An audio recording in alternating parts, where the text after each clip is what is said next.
Le pôle tourisme, culture et loisirs est composé de 4 missions. Le tourisme qui nous a rejoint en fait au mois de juin pour être cohérent avec les délégations des vice-présidents et notre commission tourisme et culture. La culture, la lecture publique et la piscine. S'agissant de la culture, nous avons 4 axes majeurs, 4 missions. D'abord, l'éducation artistique et culturelle. Donc, ce sont un certain nombre d'actions pédagogiques que nous menons avec des publics cibles, les scolaires, nos publics petite enfance, enfance-jeunesse dans nos structures CCLS, les seniors, les bénévoles des bibliothèques, où nous menons un certain nombre d'actions avec des compagnies artistiques, des compagnies culturelles du Maine-et-Loire et où nous travaillons différentes thématiques, la danse, la musique, le théâtre. Ensuite, nous faisons une veille culturelle pour un certain nombre de services de la communauté de communes. Nous repérons des compagnies de façon à ce que nos collègues puissent les programmer dans leurs animations au quotidien dans leurs services. Et nous soutenons aussi la création en Anjou puisque nous accueillons des compagnies artistiques du Maine-et-Loire que nous soutenons en favorisant le prêt de salles auprès des communes pour leur création. Le point d'orgue de tout ceci est un festival.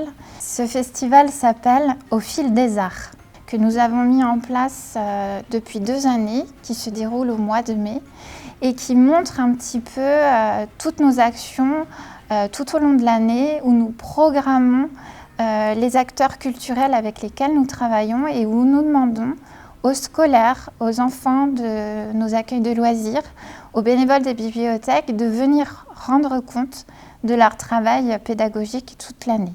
Et puis nous soutenons aussi un certain nombre d'associations culturelles du territoire. Au niveau de la lecture publique, nous avons un réseau de 12 bibliothèques. Pourquoi un réseau de bibliothèques? Ça améliore, on va dire, la qualité des services à la population. Ça permet d'offrir donc aux habitants la possibilité de profiter des différentes ressources, de toutes les bibliothèques de ce réseau, puisque un lecteur peut, s'il est inscrit dans une bibliothèque, il peut circuler, lui, dans toutes les bibliothèques et puis aller chercher le livre qu'il souhaite. Dans les 12 bibliothèques, on a un choix de 60 000 documents à proposer en fait à nos lecteurs.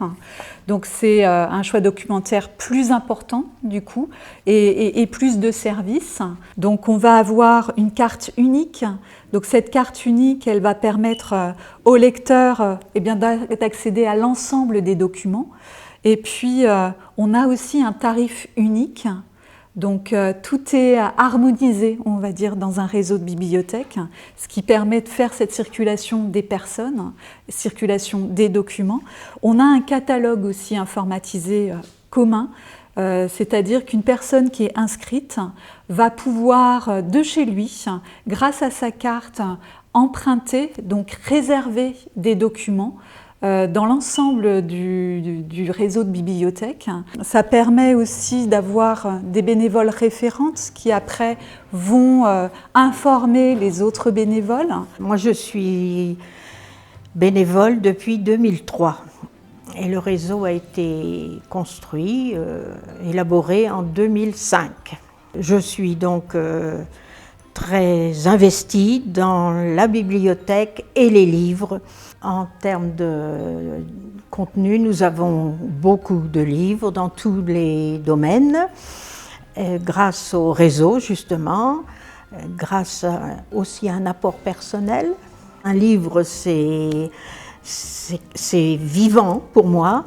La lecture, c'est un plaisir, un grand plaisir, et j'ai envie de donner ce plaisir aux lecteurs et aux enfants pour commencer. Une bibliothèque, c'est un pilier dans le village, c'est aussi un échange avec les lecteurs, les gens, c'est plus qu'une bibliothèque. Nous communiquons, c'est amical, nous échangeons avec les gens plus que les livres et puis c'est un lieu très important dans le village.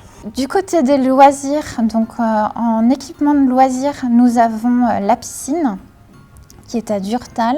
La piscine est ouverte en saison, donc simplement 4 mois dans l'année. Il y a 6 agents qui gèrent la piscine pour son bon fonctionnement. En mai et juin, nous accueillons l'ensemble des scolaires du territoire, principalement des CM1, CM2, pour des cours de natation, ce qui représente environ 6 000 enfants sur 2 mois. Et puis, en juillet et août, nous accueillons également un certain nombre d'usagers, là dans une optique purement de détente et de loisirs, ce qui représente aussi sur une année classique entre 6 et 7 000 visiteurs au centre de la piscine. La compétence tourisme de la communauté de communes, c'est d'abord la promotion du tourisme, donc que l'on a confié en 2018 à l'Office de tourisme Anjou-Loire-et-Sarthe, qui est une association indépendante, ce n'est pas un service à proprement dit de la communauté de communes. Donc on leur a délégué un certain nombre de missions. Donc tout d'abord l'accueil du public, des touristes et aussi des habitants qui viennent se renseigner sur les animations du territoire ou ce genre de choses. La promotion touristique, donc c'est-à-dire l'édition en fait de supports de communication qui vont permettre de découvrir les activités touristiques du territoire. Donc des cartes de randonnée, un guide avec tous les restaurants, voilà ce genre d'outils. Et puis aussi l'animation touristique. Donc, comme exemple, je pourrais donner l'événement Par-delà les villages qui a été proposé par l'Office de tourisme en 2019, qui n'a pas pu avoir lieu cette année à cause du Covid. Mais voilà, donc c'est un événement en fait, qui se déroule sur différentes communes du territoire et qui met en lumière des monuments du patrimoine. On a aussi confié à l'Office de tourisme la gestion de certains équipements communautaires, donc notamment la gestion du bateau Lagogan, donc qui est un bateau à passagers qui navigue sur la Sarthe, qui peut embarquer une 50aine de personnes sur des croisières voilà, pour découvrir la faune et la flore de la rivière, de la Sarthe. Et on a aussi confié à l'Office de tourisme la gestion de la base de location qui est située à Chef, donc une base de location de bateaux électriques et de pédalos, qui est ouverte en saison donc, de juin à septembre. Donc la communauté de communes gère aussi un certain nombre d'équipements touristiques communautaires. Le premier que l'on peut citer, c'est la base de loisirs de Malaguet, donc qui est située sur la commune de Jarzé-Village, la commune déléguée de Chaumont d'Anjou. Donc c'est une base de loisirs qui est ouverte au public toute l'année, en accès gratuit, avec une baignade surveillée l'été, juillet-août, des jeux pour enfants, des espaces de pique-nique, de barbecue, des terrains de pétanque. Et puis aussi une guinguette qui fonctionne voilà, à partir du printemps et jusqu'à septembre. Et cette guinguette est confiée à un gestionnaire privé. Ensuite, la communauté de communes a également aménagé 2 haltes fluviales. Donc ce sont en fait des pontons qui sont situés les 2 sur la Sarthe, donc un à Chef et l'autre à Morane-sur-Sarthe-d'Aumeray. Ces pontons permettent d'accueillir donc à Chef 27 bateaux et à Morane 12 bateaux. Donc à la fois des bateaux qui sont là sur toute l'année, et également quelques places qui sont réservées pour l'escale, donc uniquement en période estivale. Et enfin, donc, la communauté de communes est aussi gestionnaire d'un certain nombre de projets, alors des projets d'itinérance, donc c'est-à-dire le développement de la randonnée pédestre, et également des boucles vélo, donc l'itinéraire cyclable. Donc on a par exemple l'itinéraire national La Vallée du Loir à vélo, qui traverse le territoire, et on vient aussi d'aménager des boucles vélo qui permettent en fait à un public familial, vraiment loisir, de découvrir les villages donc par des chemins aménagés ou par des petites routes qui sont peu empruntées par les voitures. Donc cela permet de se déplacer à vélo en famille en toute sécurité. Ce pôle contribue à des missions d'éducation et de sensibilisation culturelle via le service culture et les bibliothèques, mais il œuvre aussi pour améliorer le cadre de vie et l'attractivité du territoire.